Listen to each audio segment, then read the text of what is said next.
So in the last video we reviewed the numbers and sets, and we have seen what sets is all about, basically unions and intersections, and when we have the like in this example, where if we can see here we have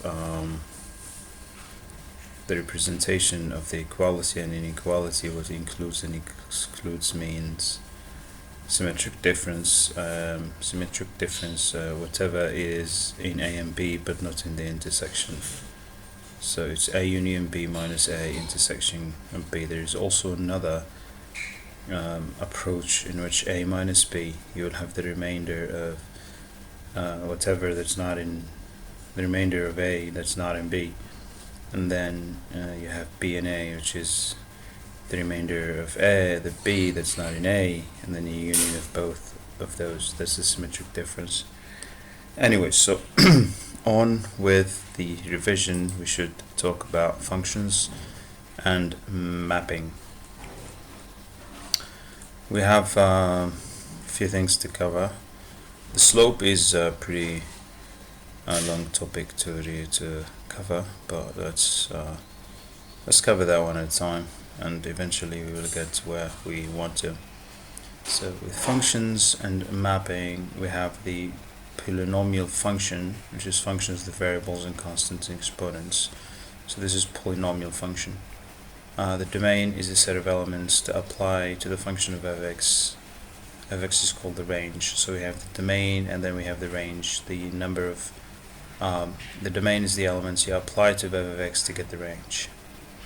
Is the f of x, it's given, it is given the domain.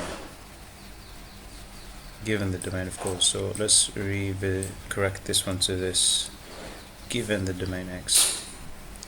So functions are usually, if we take a look at the graph, we might see something interesting when we look at the graph here. It's just visually interesting. See, this is the domain, the set of values you would use on the range f of x, which this gives you the y. Yeah. Okay. So functions are usually made up of terms. Example: xy, 6x, variables or constant by a variable, or constants alone, and constants with exponents, all combined together. So monomial, and then we have a binomial. You have a variable and a constant. This is monomial. Variable and constant plus variable and constant. This is binomial. Trinomial, we have three variables and constants.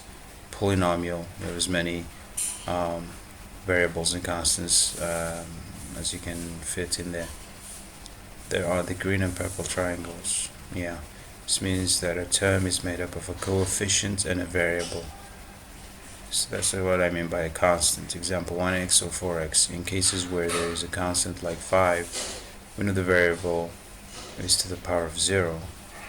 5 can actually be 5 multiplied by 5x to the power of 0. So we could do could have this like this. So it's x to the power of 0, just like that. Mapping means taking a set and applying a rule to it, so it gets into another set, while a function is a type of mapping. However, a function makes sure that there is only one member of a set is transformed as exactly one member of the other set. This means all functions are a type of mapping, but not all mappings are functions. If in a graph x has multiple y values, then that is not a function. If x has multiple of y values, that's not a function. In other words, the line has two intersecting points on the graph. So two intersecting points, in this case it's not a function. This is not a function. This is a function, not a function. So C is a function. Okay. The vertical line test tells us that no vertical line would ever cross more than one value. because in this case for one value of x you could get two values, and it's not a function.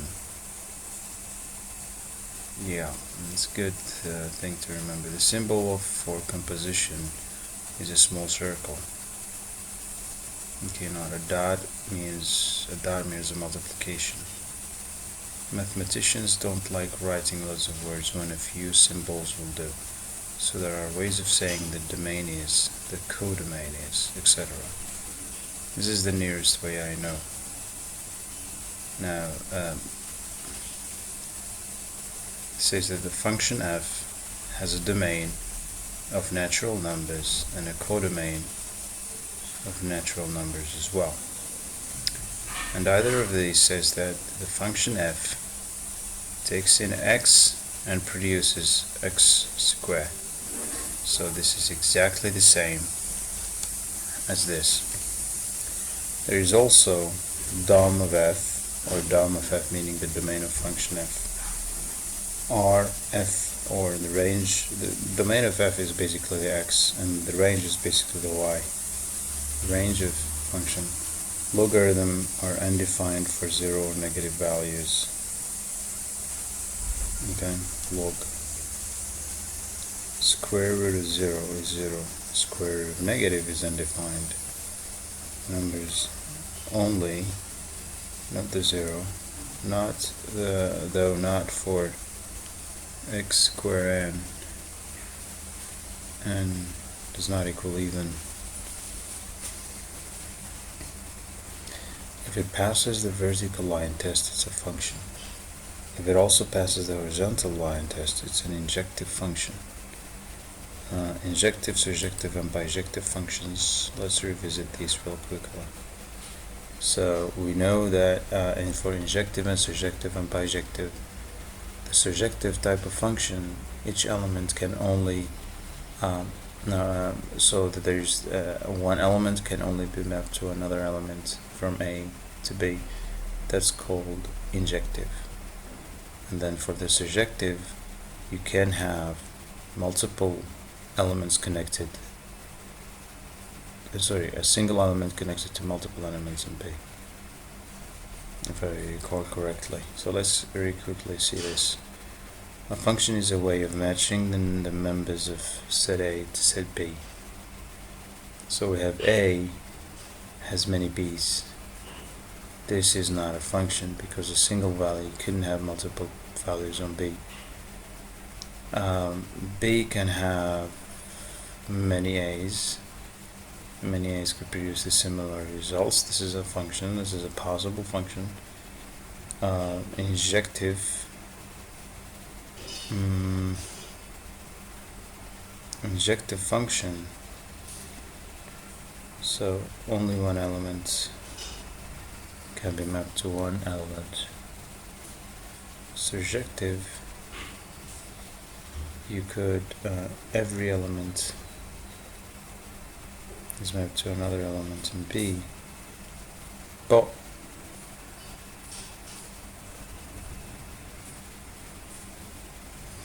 you can't have a solo element like in the injective.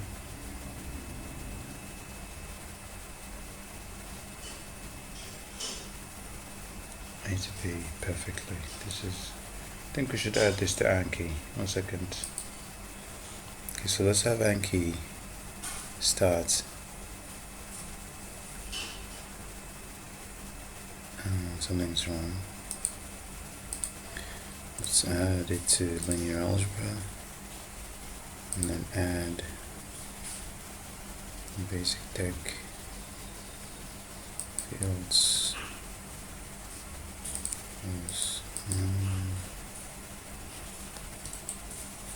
Copy image. This works. Back. Nice. What is an injective function?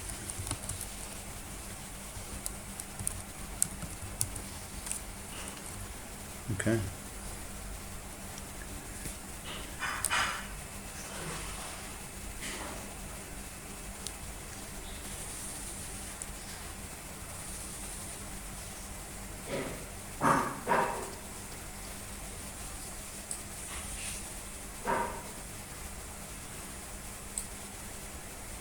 think this is it.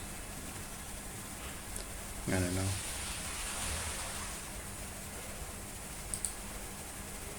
We could go surjective as well.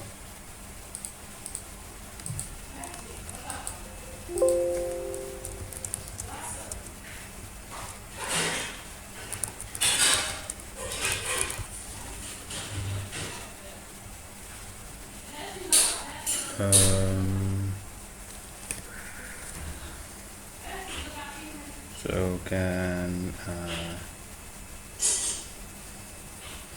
you could go like true or false on this one. A function a domain x for a function can multiple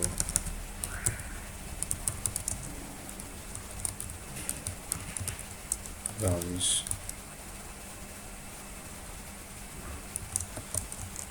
true or false.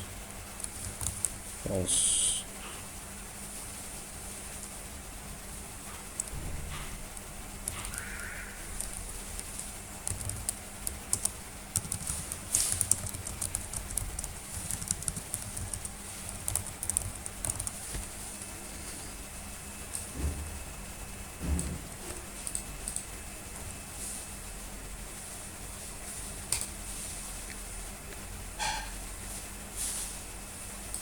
Okay. Injective means we won't have two or more A's pointing to the same B. So many to one is not okay. One to many is not okay. One to many is not okay with injective.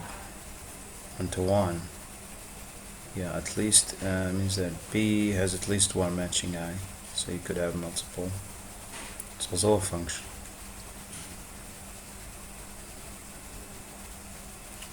Okay, let's go back to the notes we have.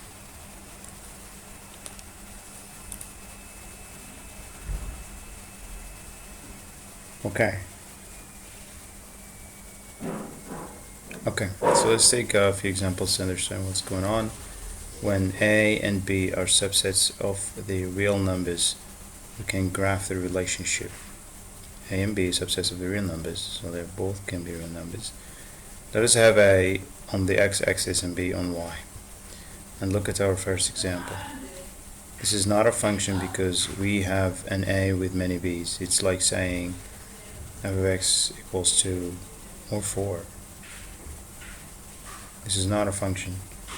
A on the x-axis and B on y. And look at our first example. What first example?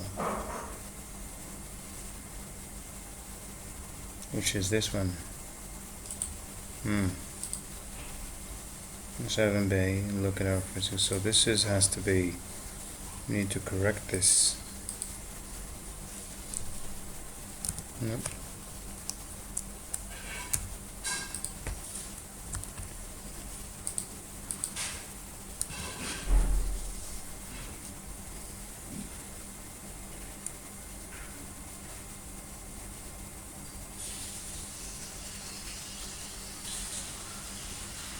Because we have an A, many B's. It fails the vertical line test, so that's for sure.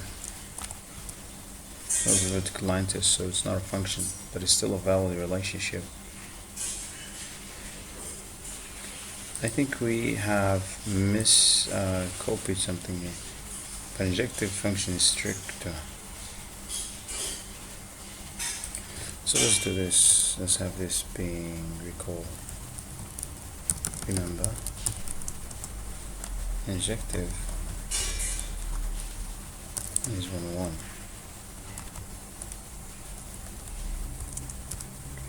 To be injective, a horizontal line should never intersect the curve at two or more points.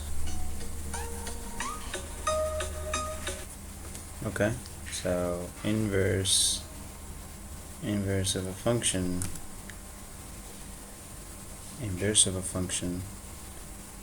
f minus 1 f inverse of y see if the inverse is something if the inverse is something that's introduced here.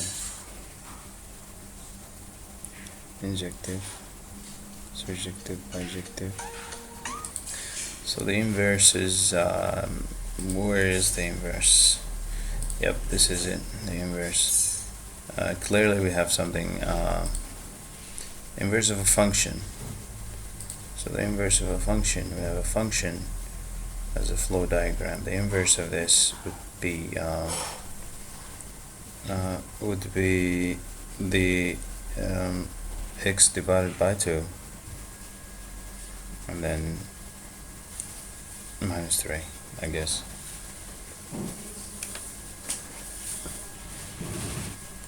So this is the actual symbol you would want to use. So that's like, is it like f minus 1? This should be something like this. There's a misunderstanding, mistyping. We could remove this one. We say f inverse of y. So the inverse of f of x equals to x is written as f. We could have these in. Oops, we could have this in brackets like so. Braces. Y minus 3 over 2. Inverse function.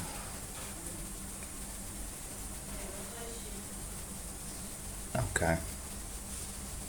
Function has to be bijective to have an inverse. Again, we said that bijective is both injective and surjective. So if you don't have lone elements and each element from B is connected to an element from A. Now do we know which one to choose when going back?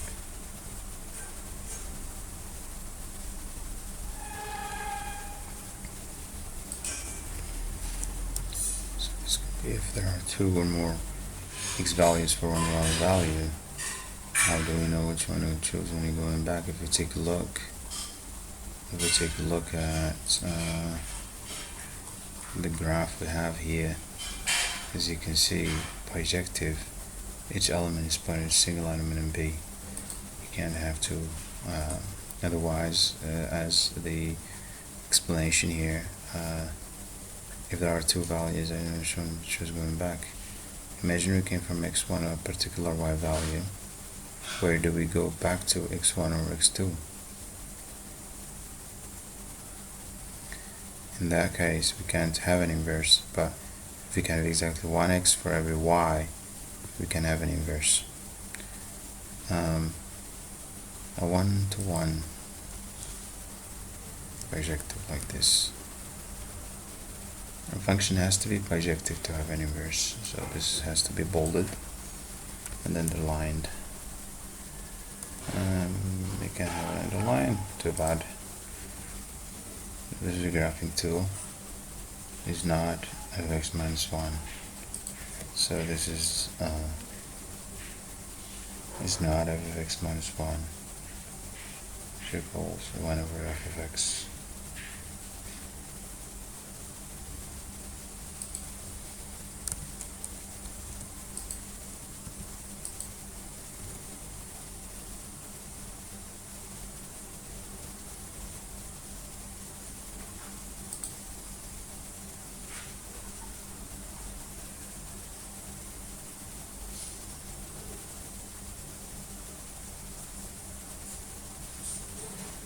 That's the inverse.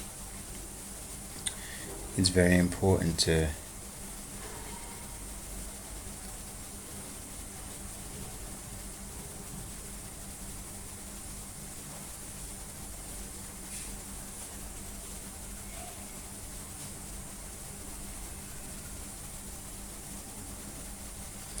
Alright, let's continue in the other video.